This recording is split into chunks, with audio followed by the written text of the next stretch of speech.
Takže ahojte dámy a pánové, já vás vítám u mého dalšího tutoriálu do Minecraftu. A v tomto tutoriálu si ukážeme něco s redstonem.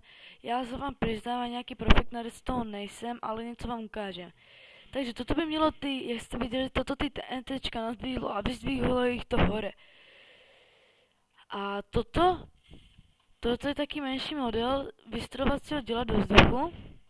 Toto takto vystřelí a ještě tady mám, to je ten jednodušší typ, je to strašně jednoduché. Toto je trochu těžší typ. Tady jsem zapomněl dát redstone, já jsem za to moc omlouvám. A tady ten redstone nemůže být, tady nemůže být, lebo ten redstone to mi aj tak ničemu, kdybych vám to tam dal. No a vidíte, toto je o něco silnější. A je s tlakem, a teda. No a já bych vám ukážem toto. No, nechce se mi to házat, takže vidíte, že si vystřelil. To je bowling.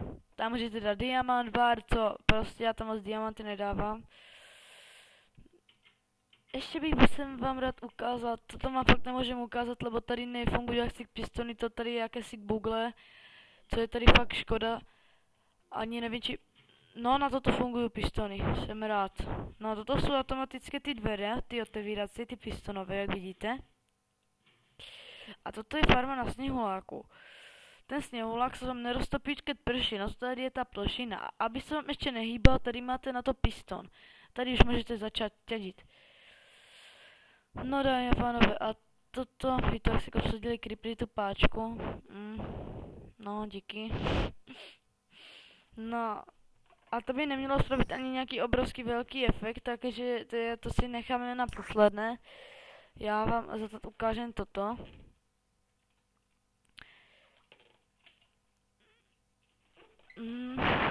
Nepíšu. Takže game mode je 0. Toto je trochu vylepšená farma na cobblestone, jak vidíte. Je tam menší šance, že se vám to spálí, lebo to je nahrané od hentat, jak vidíte. Podívejte se na ten prut, já to mám. Tady to je dole. Ops, ne. Tak toto jde dole. A ještě to se zrážá s tímto, takže hento, keď se spojí, tak by to mělo být někde, no tak by to mělo být někde jen tam. A já vám ještě ukážem toto. To je také nic, jsem vás toho chtěl původně spravit lavový most, akorát, že se to nepodarilo, lebo jak vidíte, že je to na málo bloků, ten lavový most, je to na jeden, no prostě ta je na málo bloku, to nejde spravit, mi to nevyšlo. Ještě kdyby to bylo o jeden blok více, tak by to ještě šlo, ale zata to nejde. Takže toto bude konec od mojeho videa a kdyby se vám video líbilo, můžete dát like, odběr, mě to moc potěší, takže čau.